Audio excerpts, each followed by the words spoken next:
Are we ready?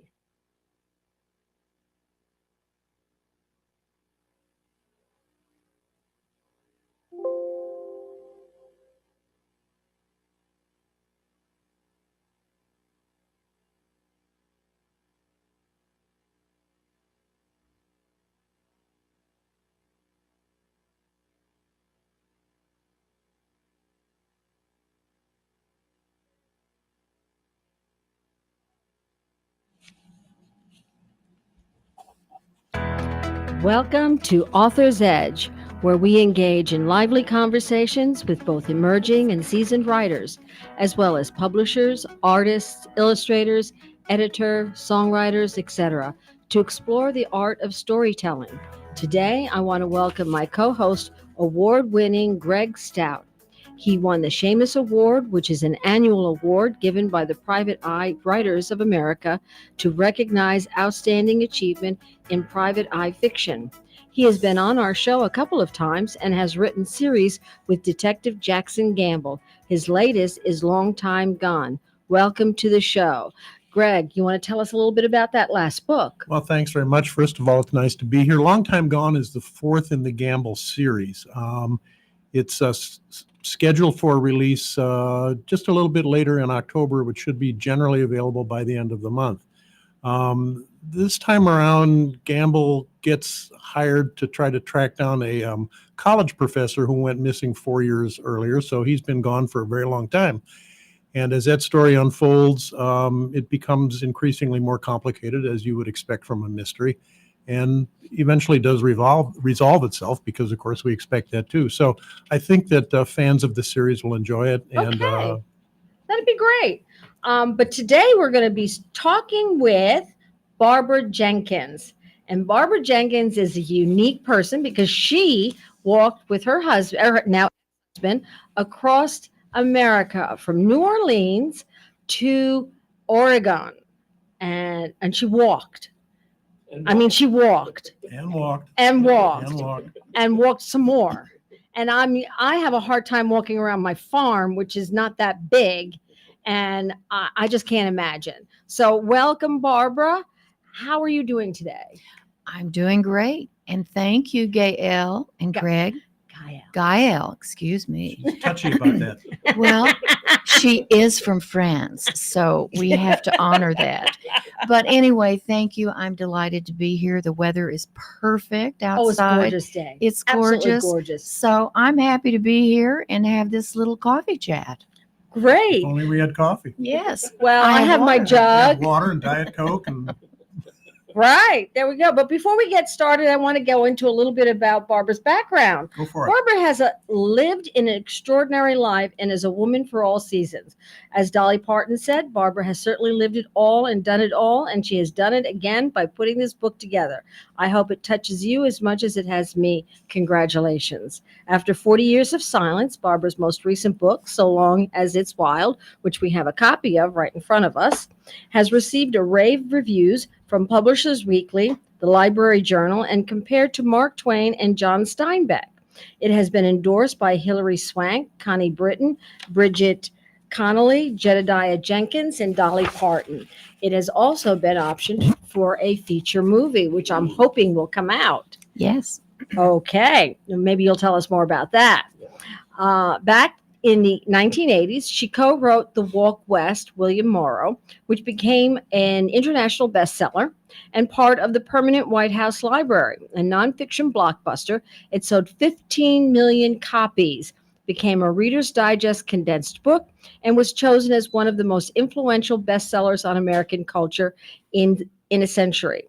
Jenkins' 3-year, 3,000-mile walk across America from 1976 to 1979 with her former husband was one of the most popular cover stories in National Geographic magazine, August 1979. She also co-wrote The Road Unseen, Fawcett, a #1 mass paperback bestseller and winner of the Gold Medallion Book Award.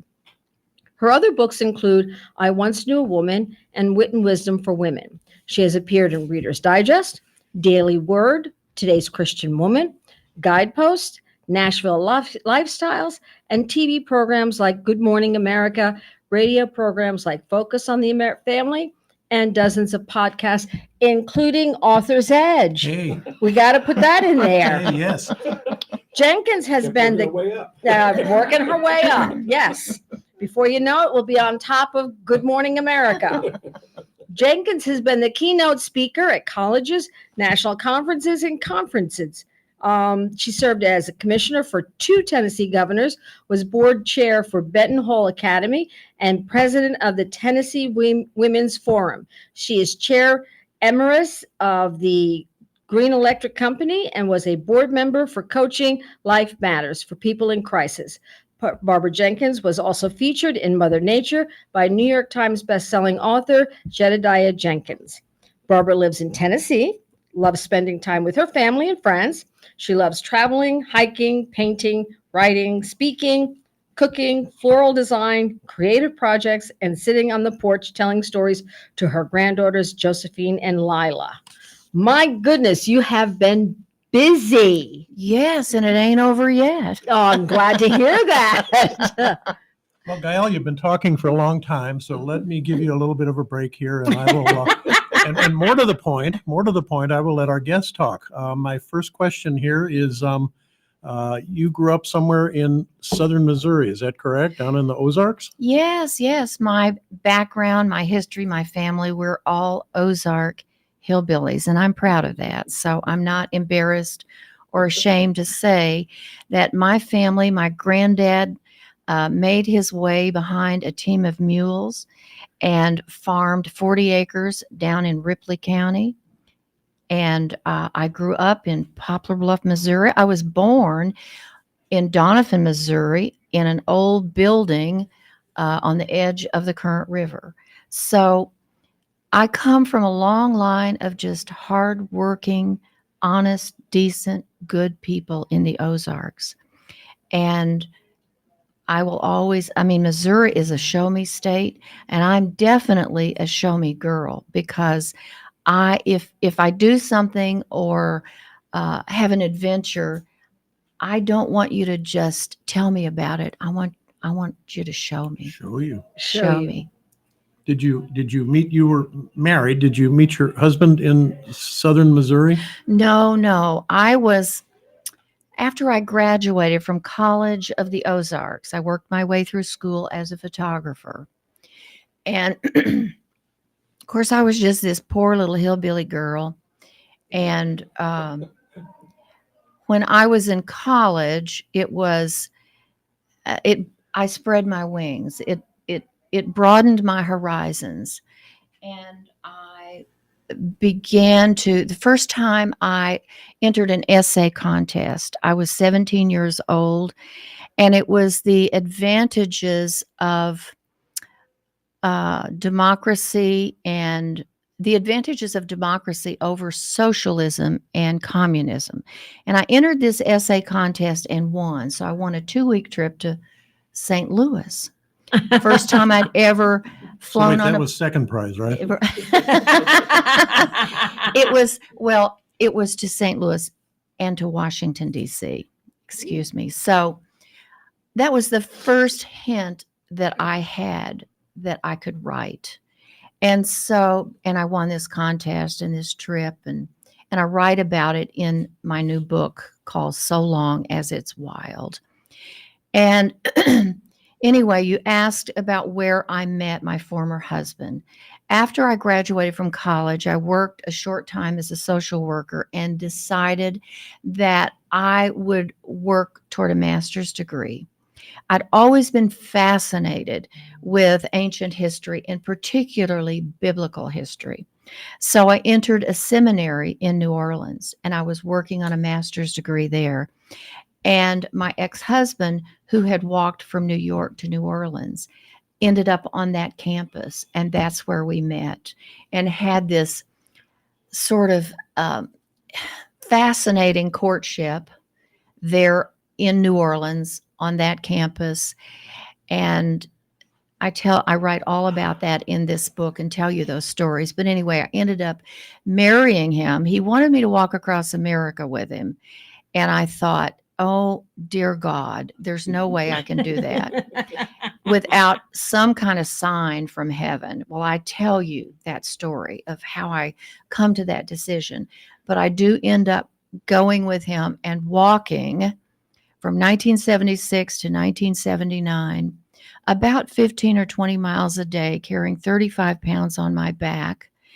And it took 3 years. It was about 3,000 miles. We started in New Orleans and ended on the coast of Oregon. Those stories and so many of those adventures were documented in the Walk West, which did sell 15 million copies. And and it became an international hit. We were on the cover of National Geographic, and I mean, the world was our oyster, so to speak. And this was back at a time when publishing was a different world. Yes. Yes. We were sent on a 6-week book tour. We had limousines. I mean, I went from sleeping on the ground and in a tent to riding around in a limousine and Yeah. sleeping on these wonderful, Yeah, cushy. you talked about Yes, the yes. bed with the top, So, right. with the real comfy bed Yes, and the yes. and the room service Oh, and yeah. Anything I wanted to eat.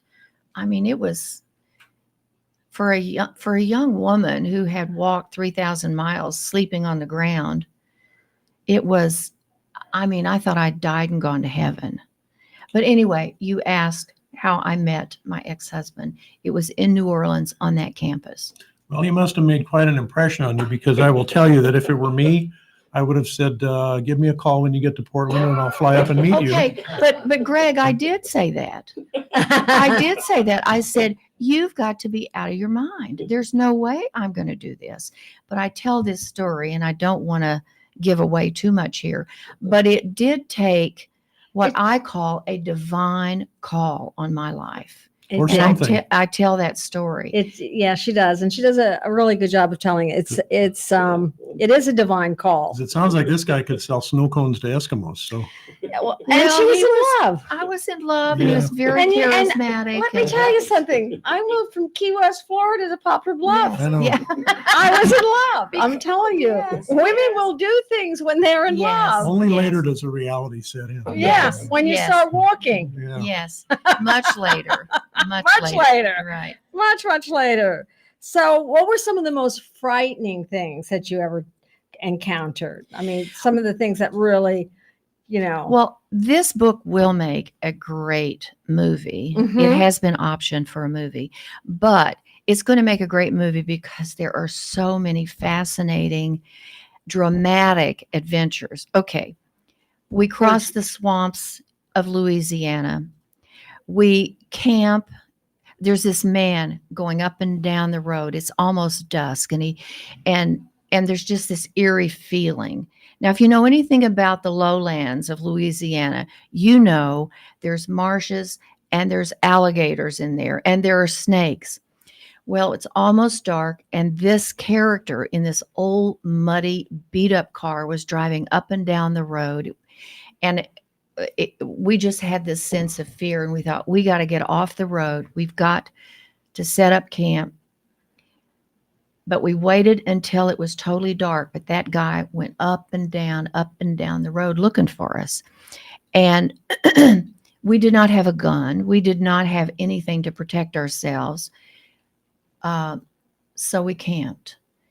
And it was pitch black until the moon came up. And we pitched our tent all night long. I could just hear the twigs break and the owls hoot. And I could imagine an alligator was just outside the tent. And I mean, all I had between me and reality were these nylon walls. Well, we got up the next morning. Thank God we were still alive. And I started itching all over. And I thought, oh my God, I must have camped in a bunch of mosquitoes or something. Got out, put on all the backpack and all the gear, and looked down. I was covered in thousands of these little black dots.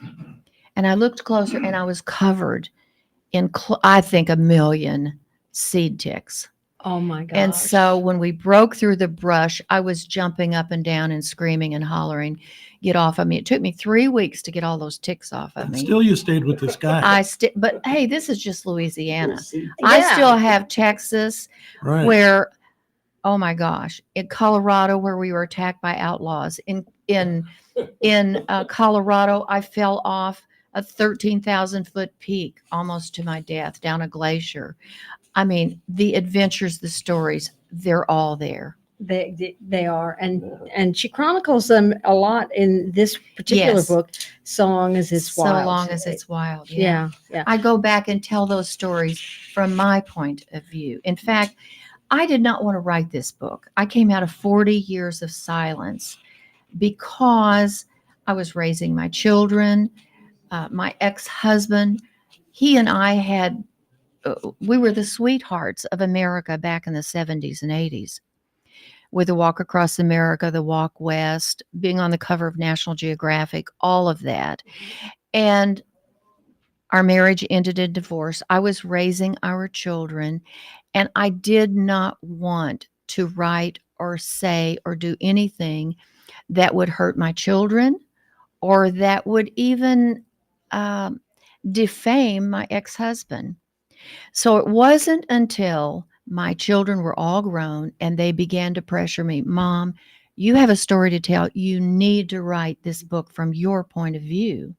And I'd had people like Aaron Paul from Breaking Bad and Sophia Bush. I'd had all these people say, "Barbara, you need to tell your story." This was as much your walk as it was Peter's, although Peter received all the acclaim and the glory, which I was not, that was okay with me. Where I come from, I was supposed to be dutiful. I did walk 10 paces behind. It took me a few years. I'm a slow learner, but it took me a few years to realize that I was my own person and that I had my own voice. So anyway, it was my children, and it was finally my granddaughter who says to me, "Yo-Yo, I'm not Granny. I'm not Grandma. I'm Yo-Yo." She said, "Yo-Yo, did you really walk across America?" And all of a sudden, it was like light bulbs went on. And I knew then that if I did not tell my story from my point of view, from a woman's point of view, that it would be lost forever. So it took me 3 years to write this. Absolutely. It took me 3 years, but the editorial review said it's like John Steinbeck meets Mark Twain. Yep. It's full of adventure and great stories. You are listening to Barbara Jenkins chatting about her latest book, So Long as It's Wild, on the Author's Edge, coming to you weekly on Saturdays at 8 a.m. and Sunday at 7 a.m. on KWRH 929.com and KXOK 102.com, and Monday to Friday, 2 p.m. and 7 p.m. nationwide on My Genre Radio Network. Okay. Now, you gave us a quote. "The old man I grew up beside was an uneducated, decent human being whose feet were planted on the ground behind a team of mules long before my feet were planted on the road across America." It's taken from your book. And tell us, why did you give us this particular quote? Well, there are many quotes. I could have given you 100 quotes, but I want to give tribute to my grandparents, Ozark farmers. And this is a quote about my granddad, who was uneducated. He had nothing but a team of mules, a house full of kids, and he worked hard from sun up to sundown. But it was that work ethic, that it was that belief that life was worth living, tomorrow is a new day, do what you have to do, pull yourself up by your bootstraps. It was all of those kinds of beliefs and ethics that were imparted to me. My grandmother came to the Ozarks in a covered wagon, for heaven's sakes. Mhm. So I had that hillbilly pioneer DNA in my blood. And that's the background. I write about that in this book, So Yeah. Long as It's Wild, so that the reader will understand where I came from and why, once I felt that I had a divine call to do this, that I was mentally, psychologically, emotionally, spiritually, physically fit to do something like this. This is a couple of times in your book that you connect your background Yes. to some of the incidences that happen in the book. Yes. I remember one of them being at the ranch, at the ranch. I'm trying to remember which. Well, there was a Astoria Ranch in Texas with Ruby Martin. There was a story of The one where she's doing all the cooking. no, that's Viola in Idaho. Okay. And they had a 10,000-acre ranch. And you Yes. and Peter had gone out and done some horseback riding. Yes, and no, done, we helped round up hundreds of head of cattle. And yes. you had gotten some wisdom from her, and you made a connection between your background of growing up in Yes. and her and what she had said, because she had made a point about saying what she couldn't do. Could you tell us a little bit about that? Viola, her name was my grandmother's name was Viola, and this lady's name was Viola, and she was 72 at the time Mhm. that we were walking through southern Idaho. It's called Treasure Valley, and they owned 10,000 acres that stretched all the way to the Sawtooth Mountains. And it was the fall of the year. It was time to round up all the cattle that had gone into the foothills to graze. They had to fatten them up before winter.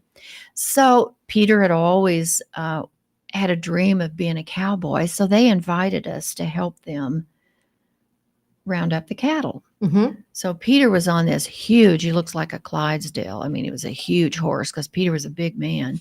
And I got this prancing, dancing kind of quarter horse. And so we just kind of danced through the sagebrush, but I helped round up cattle, which was a great experience. But, you know, it's been 40 some years later and my legs are still bowed, I'm telling you. And I said, I now know why cowboys have a little rear end. I'm telling you, they just bounce it off. But anyway, Viola, this family had homesteaded this property and over the years had grown this ranch into a 10,000-acre beautiful ranch. And all the sons worked it, and the grandsons. And Viola, just being a little ranch mother and grandmother, she was kind of like the traffic controller. Mhm. She had a little CB and these little radios, and she would call out to the cowboys about who was in what field or where they were and when to come in. And she would cook these enormous meals, and everybody in the county would stop by Viola's house to eat because she always had a big spread of home-cooked food. Well, Viola never, it wasn't that we had this actual exchange, but I observed her and watched her.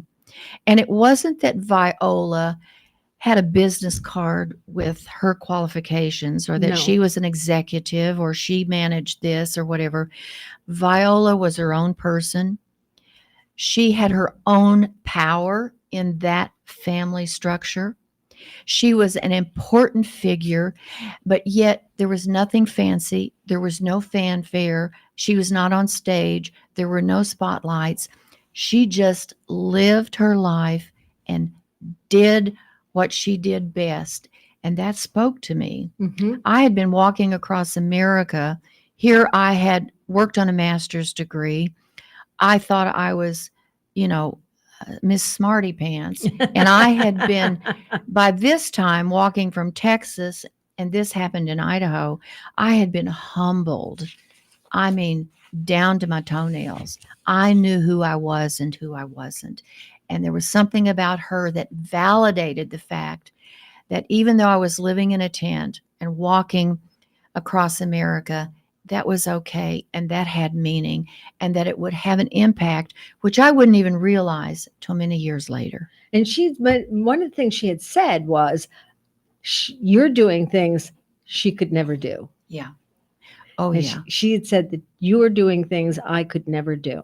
That's one of the things that really, really impressed me. Yeah. And it impressed you too, because Yes. you kept thinking to yourself, I can't do this. I can't do this. And Well, all along you were struggling with that. Well, I mean, the struggles began day one. Right. I had the wrong shoes. I was a newlywed. I hated Peter for Variety of for a reasons. variety of reasons.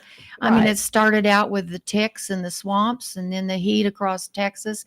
But it was in West Texas when I met Ruby Martin. She was another rancher. She was also a pioneer woman who had come to Texas, the oldest of 12 children. Anyway, we stayed on their ranch. And I can tell you story after story, but the meat of the message from Ruby was I was feeling sorry for myself. I looked at a map and I thought I'd faint. I still had all these miles to walk. And she knew I was despondent. And she said, We have 1 minute until we need to go to break. okay. Okay. And Well, let me say this. She said, shoot, Barbara, law girl. This ain't nothing walking across America. Well, my God, girl, you can do this. There you go. There you go. Before we go to break or during break, whatever, I want our co-host, Greg Stout, has his newest book, Long Time Gone, out on Amazon, or will be out on Amazon. Will be out on Amazon. Okay. And I also want to put a plug in for advertising on Author's Edge. Are you an author, publisher, editor, illustrator, artist, or songwriter looking to expand your reach? Advertise on Author's Edge to or connect. A bookstore. Or Or a publisher. Or a publisher. I said that, publisher. I said publisher. Or somebody that's just looking for attention. Or somebody would. If you're alone and you're sitting there and you want some attention, we'll advertise Would you you. stop talking? Oh. With engaging interviews, reviews, and discussions, your book will shine. Why choose us? Reach thousands of book lovers. Boost sales and visibility. Target impactful ads. Trust host endorsements, which we do. Absolutely. Elevate your presence with Author's Edge. Contact us today at 573-714-1352, where authors and readers meet. You're going to get slapped.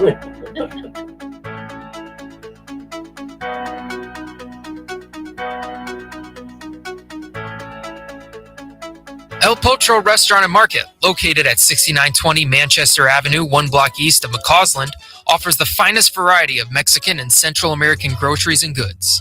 El Potro Restaurant serves authentic Mexican and Central American cuisine, including daily specials, not to mention the best horchata and tastiest margaritas in St. Louis. Open 7 days a week. El Potro, 6920 Manchester Avenue, 1 block east of McCausland.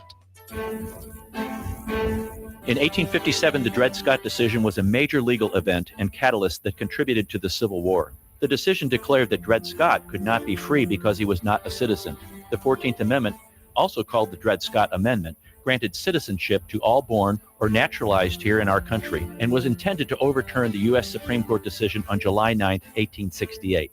The Dred Scott Heritage Foundation is requesting a commemorative stamp to be issued from the U.S. Postal Service to recognize and remember the heritage of this amendment by issuing a stamp with the likeness of the man Dred Scott. But we need your support and the support of thousands of people who would like to see this happen. To achieve this goal, we ask you to download, sign, and share the one-page petition with others. To find the petition, please go to dredscottlives.org and click on the Dred Scott Petition Drive on the right side of the page. The United States has a strong tradition of welcoming newcomers and refugees. The Welcome Corps is a new service opportunity for Americans inspired to welcome those seeking freedom and safety and in turn help strengthen their own communities. Welcome Corps is a public-private partnership that is inspired by what Americans represent to so many around the world, a beacon of hope and refuge. All it takes is a helping hand. Are you ready to learn more? Contact the International Institute of St. Louis at info@iistl.org or call 314-773-9090. That's info@iistl.org or call 314-773-9090.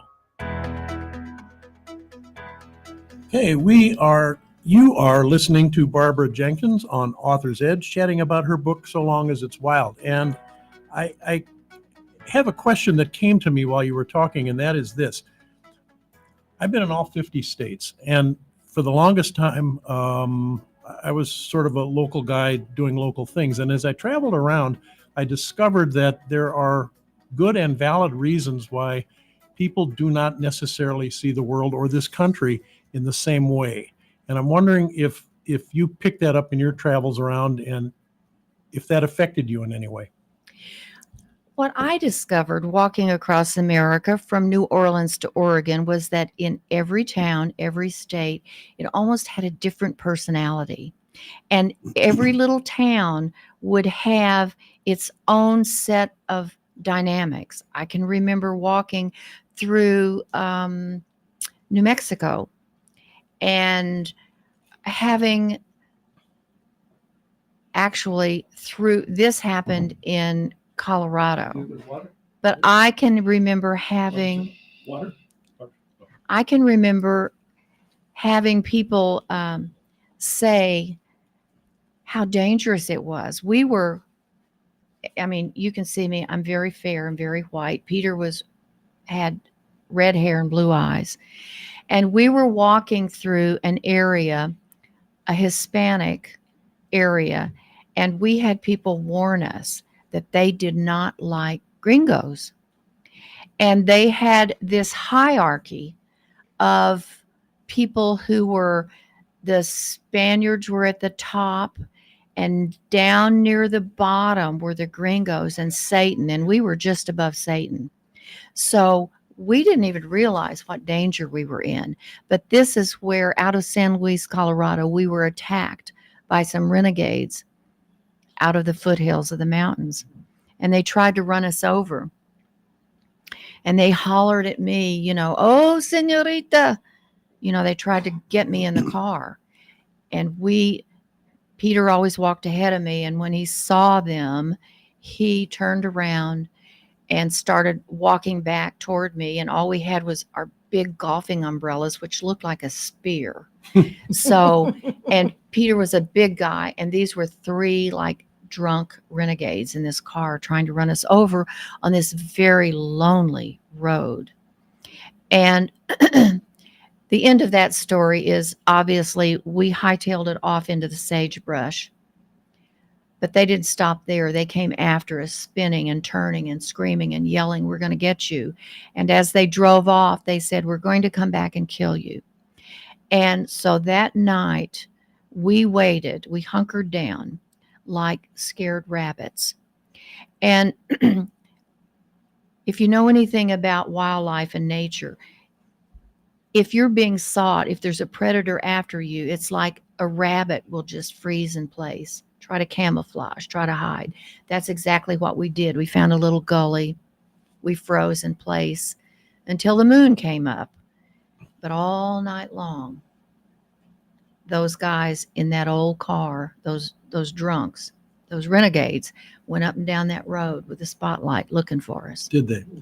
I remember we were in Sinclair, Wyoming, which is not really a town as much as it is a refinery. And we were photographing the railroad, and a deputy sheriff stopped, and he wanted to know reasonably enough, he wanted to know what we were doing. And so we explained it, and then he was cool with it. But one of the things that he told us was, he said, here, if you call 911, it might be a half an hour or 45 minutes before we get to you, because this is a big county, and we've got 4 deputies. And what I took away from that is that people in different parts of the country learn to be a lot more self-reliant, because it's not that they can't count on institutions, it's that they're just not quite as accessible. And I'm sure you ran into that same thing, because if it were me, I would have called the sheriff if I had those guys chasing after me. We did. The next morning, we got up at dawn and hiked 5 miles into San Luis, which is the oldest town in Colorado. Been there. We went straight to the sheriff's department to report what had happened. He said, he knew exactly who these outlaws were, because he had shot and killed the leader the week before. And he said they don't understand anything except a sawed-off shotgun. So we quickly realized the danger that we had been in. Out of there and to get out of there. So we kept moving. But yes, every area, every little town, every state has its own identity, its own personality, its own feel. And we had learned, walking, I don't know, you just absorb things. You absorb the environment, you absorb the climate, you absorb the people and the personality of those areas. So we could feel, coming into different areas, the whether to be on guard, whether to be open, whether to be, our antennas were up. So to answer your questions, yes, every area, every town has its own. And you learn to respect that, don't you? Oh, You- yes. You can sit in your kind of one place and think, boy, those people are really stupid or they're really backward. I read a history of the Ozarks. A fellow named Brooks Blevins wrote that book, and my friend Gael and her husband were nice enough to lend it to me. And it's a very different kind of a place because it doesn't lend itself to a lot of the lifestyles that you normally think about in other areas. No. And Yeah. when you kind of understand where they're coming from, it helps. Yes. No, I had a very limited, in many ways, worldview until I got out of the Ozarks. It's very clannish, very, very tight, Yes. and very protective. Uh-huh. And Someone that comes into it like myself yes, find it very, I've lived in Poplar Bluff for 23 years now, and I'm still finding that it's clannish and that it tends to be closed in many yes. ways. Oh, Not yes. completely, but because I have made inroads into it, but Yes, it's still yes, not. Yes. It's still yes, not yes. it's not open like when I moved to Key West. It was very different. It was very open. Well, and you have to think about how geography affects in people and their towns and their own. Absolutely. So when you're clustered in the hills and the hollers, right, well, not much is going to come in, and No. not much is going to go out. Exactly. So it's not just the hillbillies of the Ozarks. It's the people in Appalachia. It's the Right. people. It's hill people wherever, Right. and in any And country of the world. Yeah, it's the same. My parents encountered the same thing when they moved from Long Island, New York, to upstate New York. Yes. Oh, yes. They encountered the same Oh, kind absolutely. of thing. Yes. Absolutely. And- They encountered the same thing. And I think so many lessons I learned walking across America was that I would try to enter the lives of people with a blank page and experience them in their world, in their context, in their culture, in their life, and not try to interject anything. I was just there. I remember spending Christmas with a Japanese family. Now Yes. that was an experience, and just learning that although their life experiences, their culture was different than mine, when you cut open that skin, our blood's all the same. Yes. In your book, I apologize, I have not read it. I will read it. You met a lot of people, including some fairly scary ones. Did you fictionalize any of those characters? No. Were the names changed to protect the innocent? The only name that was changed in this book was a guy I was engaged to that I cheated on.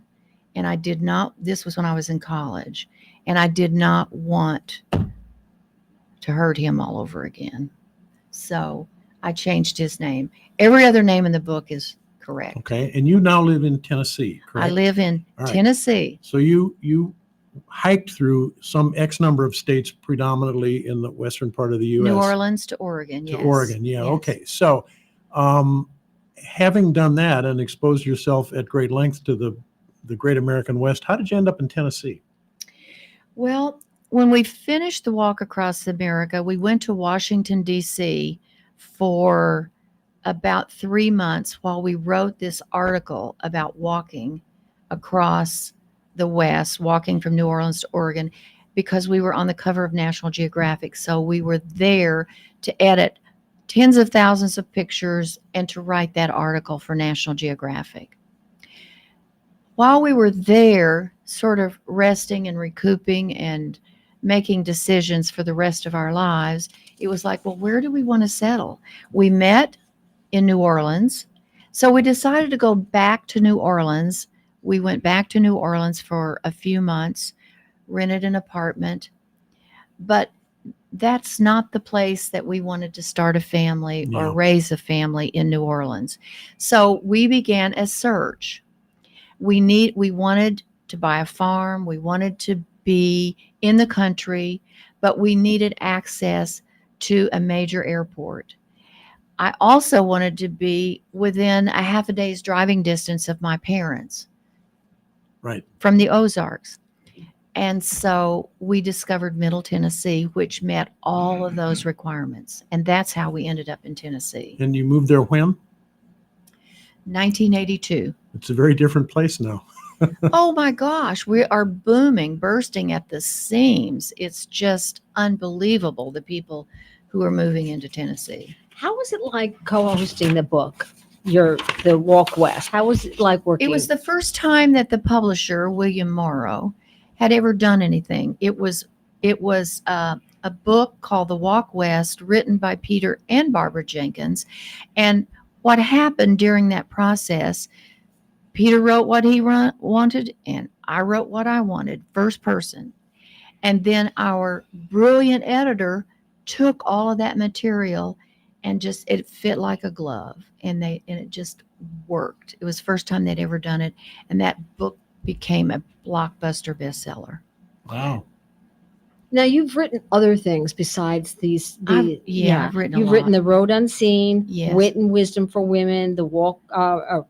Yes. I already mentioned that. But tell us about the other books that you've written. The other books, okay, so after we were divorced, and publishing is like any other industry, they are going to,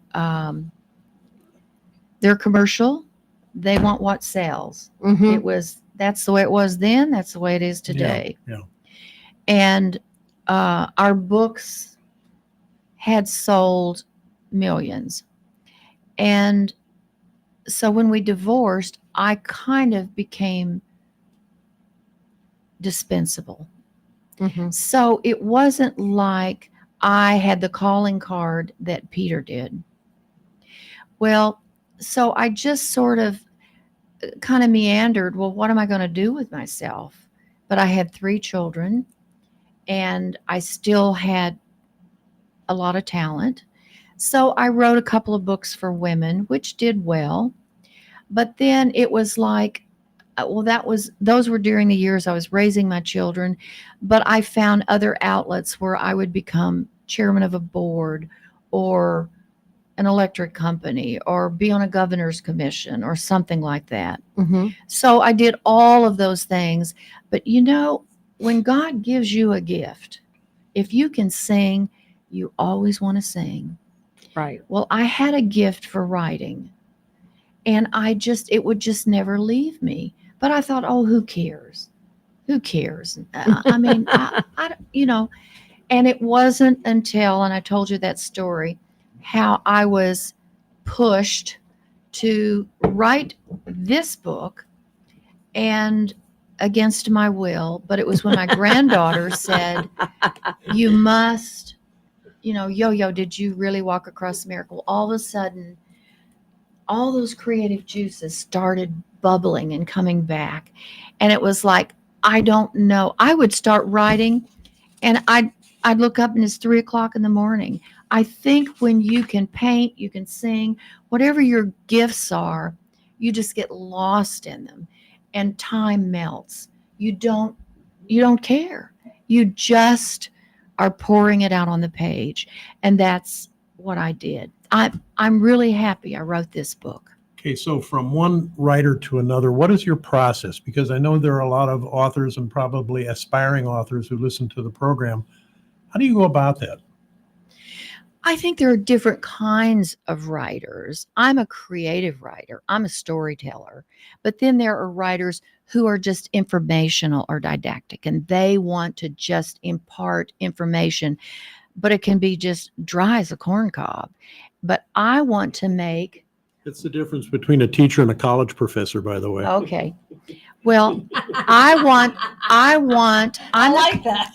I'm the kind of writer that I want the reader to turn the page. They can't put it down. And That's exactly how I felt about your book, by the way. Yes, I've had hundreds of responses. A 94-year-old woman read my book, and she said, the only thing I hated about it, I'm so old I couldn't stay up all night to read it. So I have people who have just said I couldn't put it down over and over and over.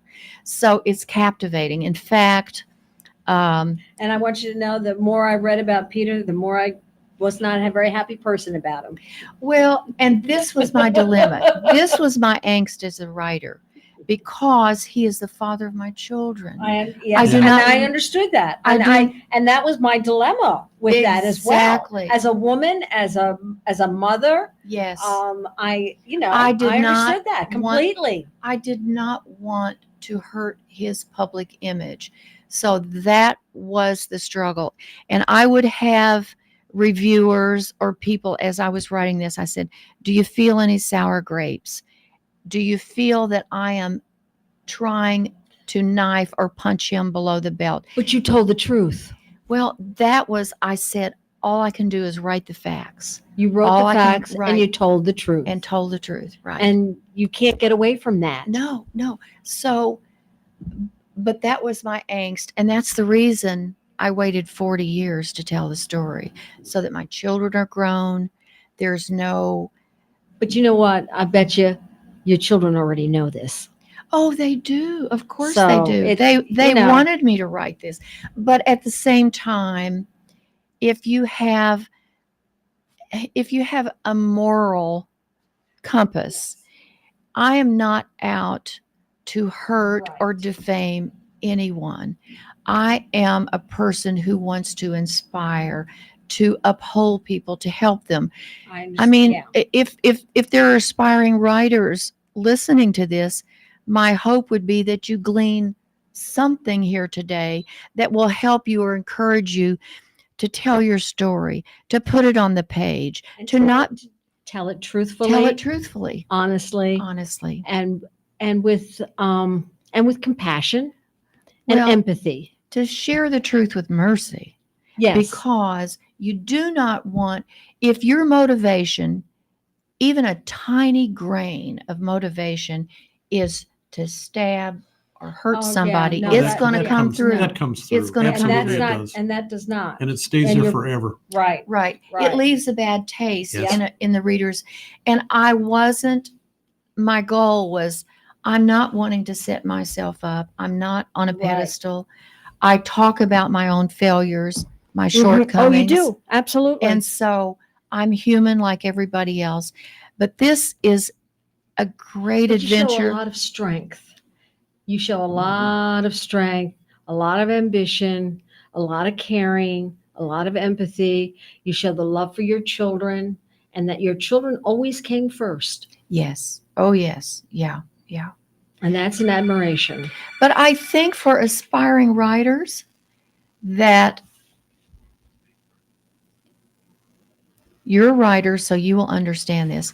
There are times you go through so much self-doubt. You go through periods of who cares? Who's going to read this? You may ask yourself, will this book sell one copy? Who wants to read this? Who Yeah. wants to read this? Who's And interested? do I really have anything to say? But if you feel that you have a story to tell, a message to share, something that is going to help or impact or inspire or help people along the road of life, then you do it not for yourself. You do it for the reader. And the takeaway, I think, from my book is it took me a long time to find my voice. And there are millions of women out there who are terrified to stand up for themselves, And to find their to voice. find their voice. They're afraid. And if there's anything I hope my book does, it helps you to dispel fear. But just to go back to the process for a minute, once you started, how long did it take you to complete your manuscript? 3 years. 3 years, okay. And then how long did it take you to find a publisher? Let's start with that. You had an agent, I assume. Well, okay.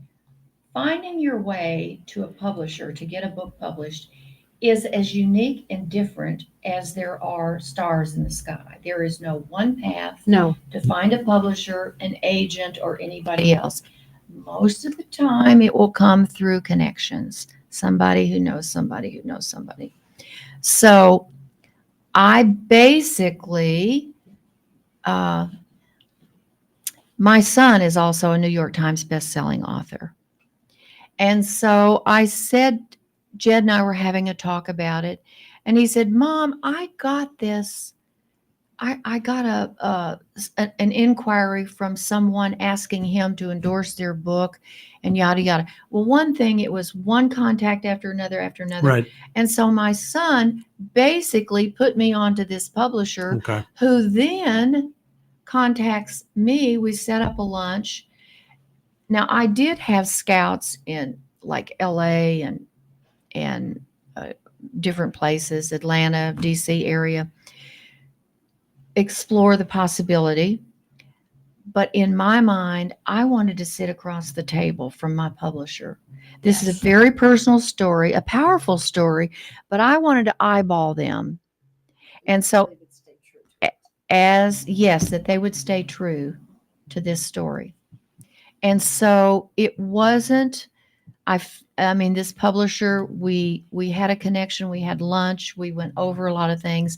We thought about, I said, let's think about this for another 3 or 4 weeks, and then I'll give you my decision. And that's how that came about. You know, I do a presentation where I talk to people about how to find a publisher, and part of the boilerplate is, well, this author got rejected X number of times, and this one, who's very famous, got rejected Y number of times. And sometimes those are very big numbers, 20, 30, 40 times in some cases. Yeah. And that is soul crushing, having been through that experience, because I didn't have the connections that you had. And I think it leads people at some point to maybe decide that they want to publish their own book. And I'm guessing that you never really gave much thought to that. No, I would never publish my own book. No. I knew, because this was so personal and could be inflammatory, that I needed that objective editor. I needed those people to read this and say, to be honest with me and say, Barbara, no. But what really happened, it was a good manuscript, and the editor comes back and says, thank you. I haven't read anything like this in years. And it's like Mark Twain or John Steinbeck or Margaret Rinkle. And so for me, having been silent all these years, it was like, oh dear. So there's an element of validation there then too, isn't there? Yes, I felt, my soul wasn't crushed because of rejection. It was that I'd been silent so long. Who cares? And can I really do this? Yeah. And there's all those self-doubts.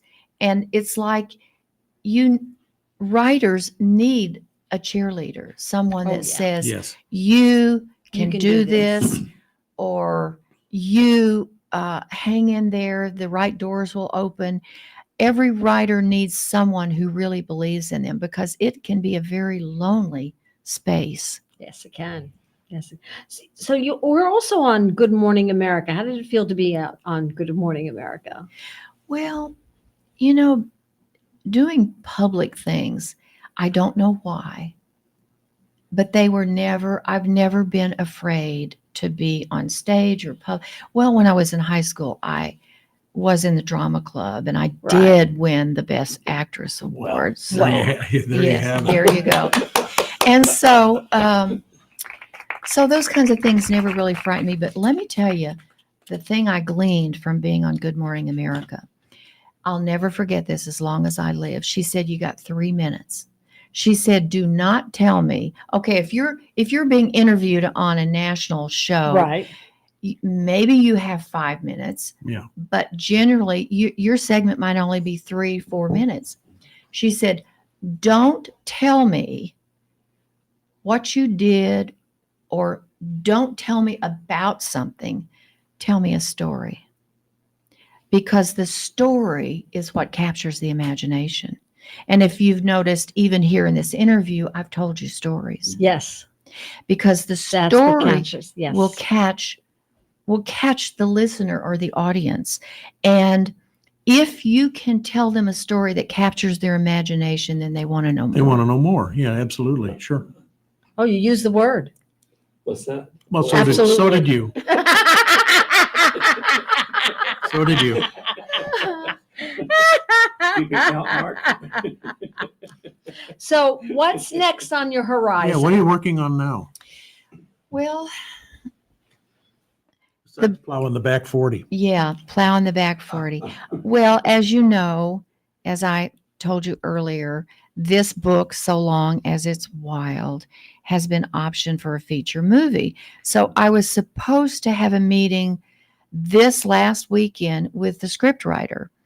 And I got a notice from the from the producers who are out of Atlanta, who said he had a family emergency. His brother, I don't know if he was in an accident or what, but we've had to reschedule that. So that's coming up. I'm also doing the Southern Fall Festival of Books, which is a big Southern regional fall festival in Nashville. I'm doing that this month. And then I have an autographing. I go back tomorrow. Were you able to do any autographing in St. Louis? No, I called the bookstore this morning. The publishers had tried to set this up with Uh-huh. the bookstore around here. Mm-hmm. And I called him this morning to say, I'm happy to stop in and just sign your books. He said, I'm sorry, but we're sold out. Well, Duh. What a Okay. dilemma. so Okay, that's what a a good dilemma. news sandwich, Yeah, right? that's good. So Good what's next? I just got back from Canada, by the way, and they did a 7-minute video where I'm kind of a boomer model, an old woman model. Yes, yes. And so Yes, I know about boomer moms. okay, so for LL Bean, Uh-huh. and so we did this trip through the Rockies in Canada, and they're putting together either a 7 or 9-minute film to open at a film festival in Colorado. So I got that coming up in next April. But it'll also be on YouTube. But the purpose of this was to show the value of traveling with parent and child. So my son Jed was on this. It was hilarious. It was fun. We just had a blast. Well, that sounds like lots of fun. It was a lot of fun. That sounds like lots and lots of fun. So anyway, every day's new. Every day's an adventure. I do think I have more books in me, but this one is still, it's like you give birth to a baby and Uh-huh. you need to help raise it Yeah. up to the point where it Yep. can walk on its own. And Yep. then you can walk across Canada No, thank you. No, thank you. because there is No. one highway that Yeah. All right. Well, I want to thank Greg for co-hosting with me on Author's Edge. Greg has several other books besides the one we mentioned. His Lost Little Girl, Woman in the Wind, and The Gone Man, and all of those can be found on Amazon. yes. Thank you, Barbara Jenkins, for chatting with Yes, us thank about your book, So Long as It's Wild, on the Author's Edge show. Tune in again next time for your favorite conversations with some of the most fascinating writers, artists, publishers, and illustrators. Our next guest will be Tierney James, and we will be chatting about her books, House of Miracles, Dark Side of Mourning, and An Unlikely Hero, first in the Enigma series. There are 11 in that series. Till then, see you around the inkwell.